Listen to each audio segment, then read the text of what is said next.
Good afternoon, everybody. I'd like to thank Ayada and all of you for being here. I left Chicago and it was 5 degrees centigrade, and I arrived here in summer. And talking with a lot of you, you all had the same experience. So thank you for also providing great weather. Okay. Now, I'm delighted to see the discussions we've had the first 2 days, because it's really leading us up to what I'm going to be talking here. And I apologize, I'm a walker, so I'll be moving a little bit. So I wanted to highlight a number of things going ahead and talking about passenger emotional and behavioral biometrics. So moving away from safety and security biometrics that we've seen and looking ahead into the future, capabilities and what we can actually implement and do. First, we live in an emotional economy. People are connected through social media and other means, highly emotional and engaged to what happens around them. And why emotions are important. Think, we're human beings. Being emotionally engaged is a driver. It makes us do things, okay? And by doing things, we arrive to change. Hopefully positive and good change for everybody, okay? And I'm kicking off with this and saying, we're still dealing with people. Our passengers, our guests are human beings with feelings, emotions, okay? They may have not had a good night's sleep, or their baby may have been crying overnight and they arrive at the airport tired, or they have some kind of impairment that sort of, doesn't allow them to, guide or navigate through an airport or on board. I remember. Memory. We know it as a record of our lives, how to find our keys or recite facts from school. But stop and think about it. It's so much more. From your earliest memory. Fallen off of a horse at about 5 years old. When I walked into kindergarten and I met my best friend. About 1925, that we moved to 513 Spring Avenue. Your happiest. When my daughter was born, when she came out. See a real-life human being breathe a first breath of fresh air. Or saddest. But the death of my father. We are little but the sum of our memories. It's who we are.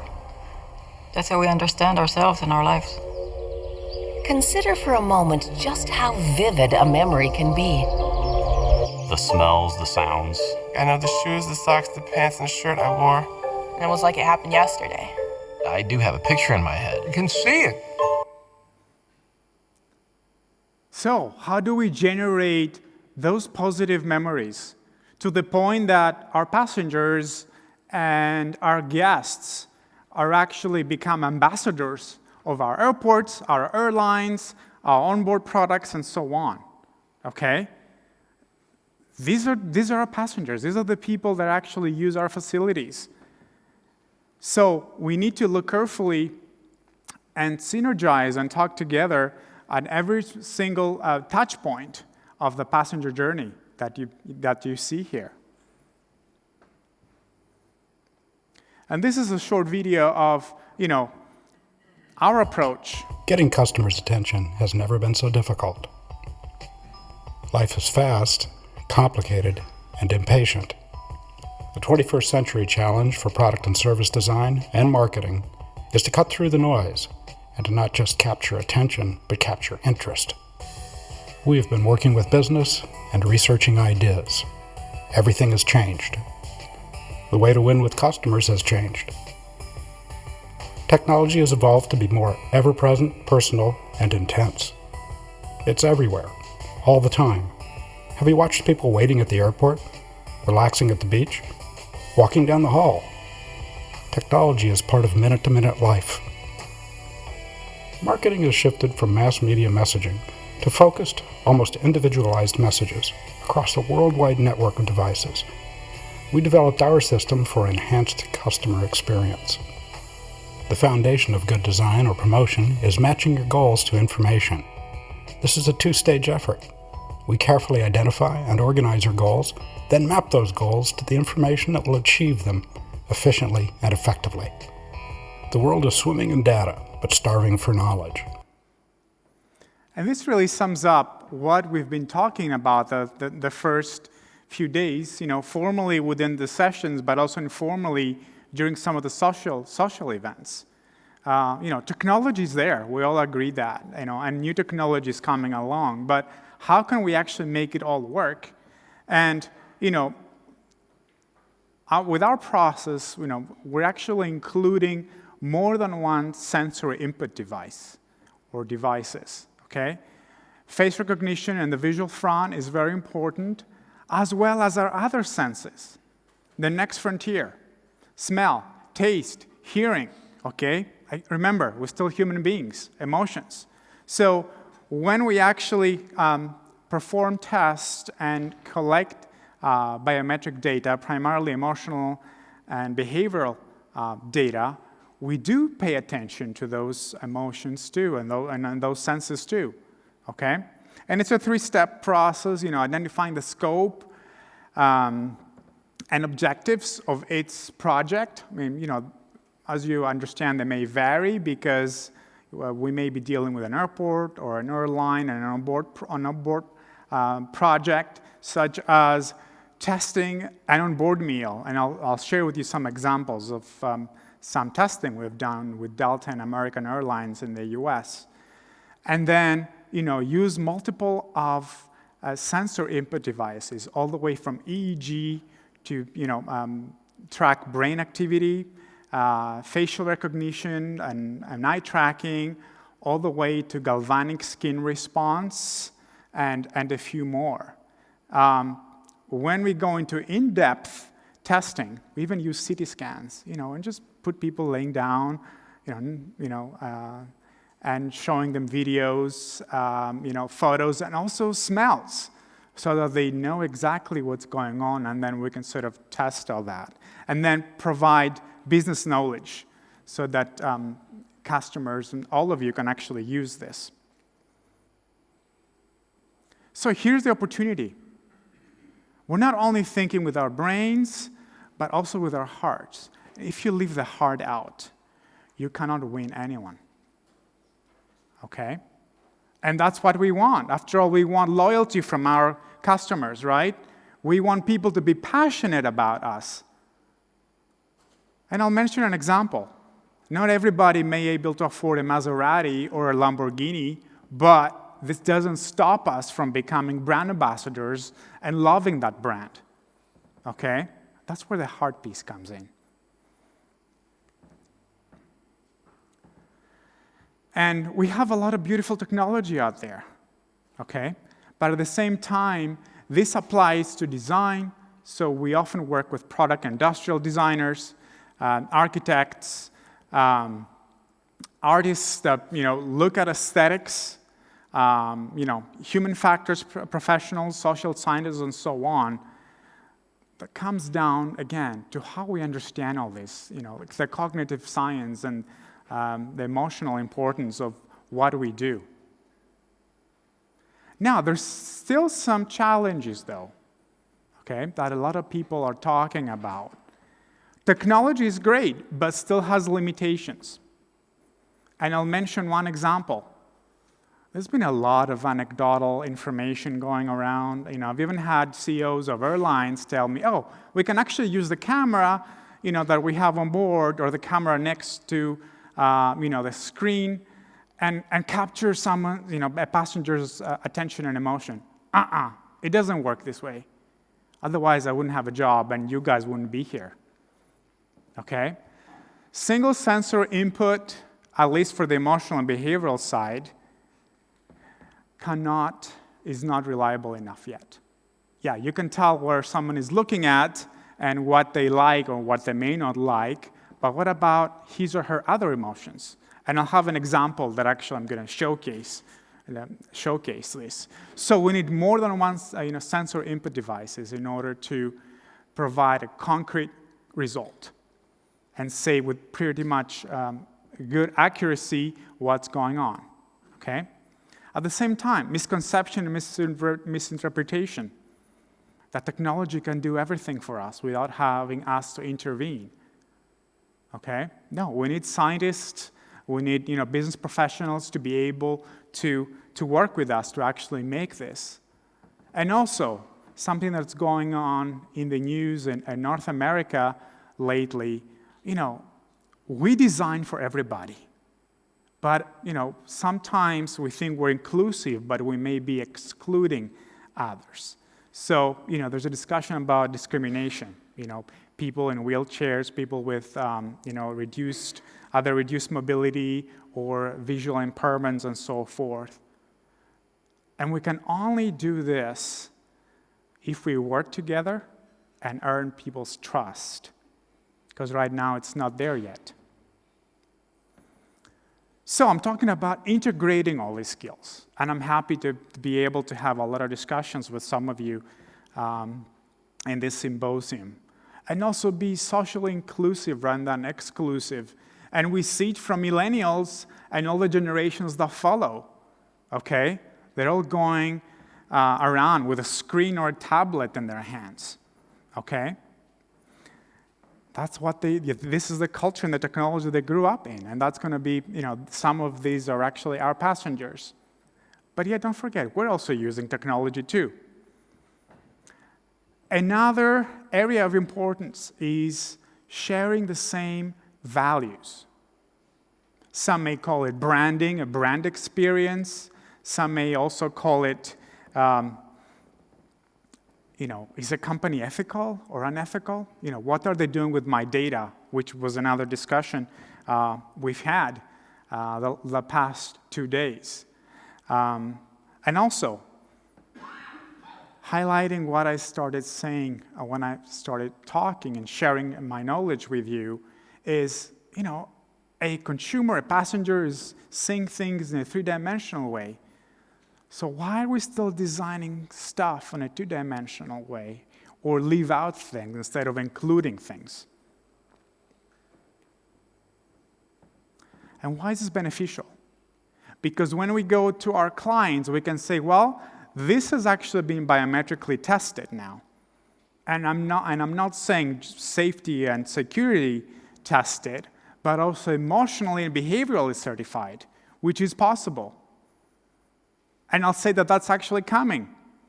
A lot of our products and services may need to actually be certified. The same way you have the little CE letters on the back of your phone or UL in the US and so forth.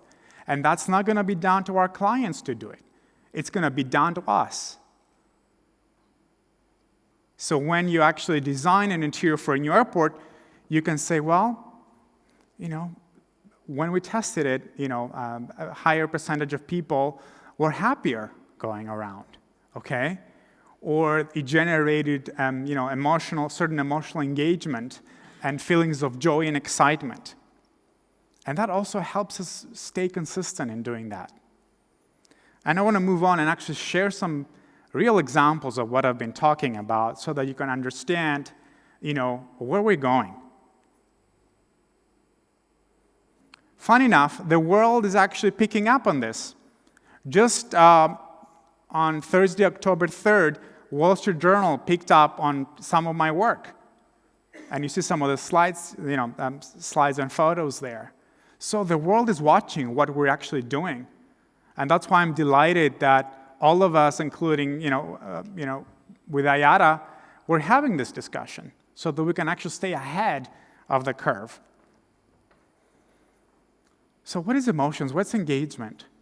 What about the TWA hotel at JFK Airport? There actually has a very, very long waiting in order for you to actually stay there. It's all about emotions, all about nostalgia.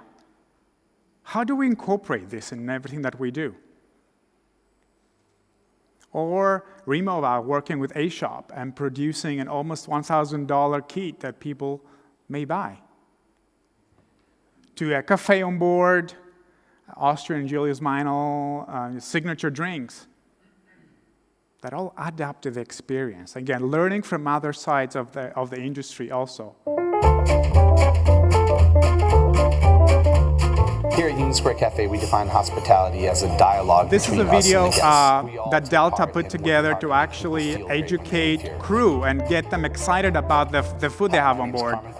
The blue line you see is the emotional bone curve of joy, and you see how engaged the test subjects are. Obviously, those of you that work in biometrics, you understand that the dots you see on the actual screen, they're actually eyes and eye movement, and the warmer the color, more engagement and so forth. But out of all the emotions that we've actually tracked, I put down here joy, just as a demonstration. And you saw the people actually getting more engaged. The higher the peak gets, the more engaged and the more joyful the people are versus going below zero. Okay, and people get excited about stories. They get excited about happening stuff. You see it. I was totally excited to do this. One of the dishes and I'll move on to another example. Buy on board kits. Okay, again, learning from other examples on industry. Bless you. And how how we actually go about this. And I know a lot of us talk about branding and the importance of co-branding and putting the ultimate package together. Well, now we actually know exactly what people are looking at, for how long, and any repeat visits, which means something. People are interested in something. Also, when Delta designed the Delta One menu, we also wanted to track exactly the same things. How can we make people excited about it? Hopkins of Restaurant Eugene here in Atlanta. I also have the distinct pleasure to be again, the line you see obviously is the eye tracking movement. Tested about 165 people that then followed up with in-depth interviews and actually sat down with them and went through second by second what's actually going on and trying to figure out, certain emotions and engagement, the wiggly lines you see underneath. I'll fast forward this to the next example in lack of time. Food on board, people are looking for brand characteristics and also trying to figure out what's going on. Okay, what kind of meat is this, And once they figure out the logo on the glass, okay, they're like, oh wow, okay, yeah, I know I'm flying with XYZ airline. It all makes sense. It's all coming together. Hello, everyone. Thank you for your attention. It's all the time way to to get you ready for testing takeoff. in-flight videos. As you see, nobody wants to think about, getting into a troublesome situation when flying, right? So there's only two areas that Now, if you'll just follow along with me, we'll be on engagement our and way. joy picks up. It's at the time when, there's some moving panels, you'll see this in a minute, and people recognize the type of aircraft, Before we depart, but there are some also important the safety fact that instructions. something innovative is happening. Okay? I'll wait until First this things first, let's buckle happens. those belts. Insert the metal end into the buckle and pull the strap to tighten. To open, simply lift on the top of the buckle. And remember, seatbelts should be fastened whenever you're seated, just in case of Again, unexpected that's another turbulence. example of, we've actually To lost get us on people our here way, make sure your seat is up, all for the electronic right devices reasons. are put away, Actually, and your if we would tray have table is high set. engagement, things would be a little If it won't fit, awkward. place it in the overhead bin. And I'll just wait until we go to the first peak point here. You see the seat belt. They're actually hands, and people are actually recognizing that, that's something different. Okay? People love different stuff if they're done in a smart way. Including electronic cigarettes at any time. And all the way to actually testing food. This is the premium economy class for American Airlines just before they actually launched this in Latin America. And you actually see that people are focusing a lot on dessert in this case. And people are actually happy with unusual shapes. And I'll let you into a small secret. When a tray, the two little dishes and the big dish underneath, put together a smile or a face, imitate a face, people are actually more drawn to it. Passengers are more drawn to it. Again, how the emotional side is important. And I'll finish with this one. This is a test on board the Orient Express, and I'm drawing examples from different industries, but this is very relevant since we're in Poland. And you'll see this in a minute.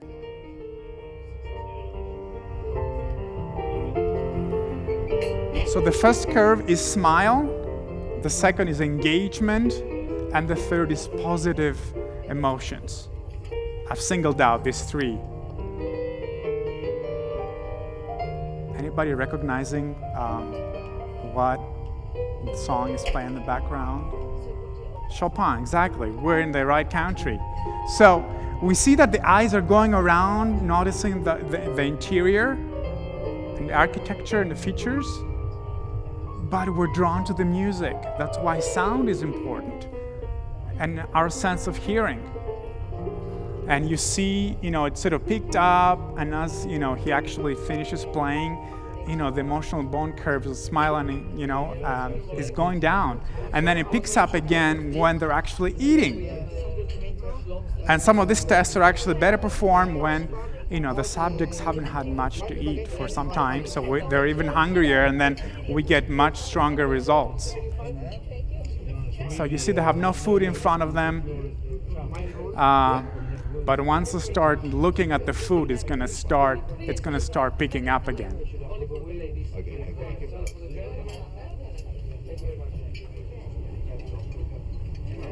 And voila, there you go. They're having their food.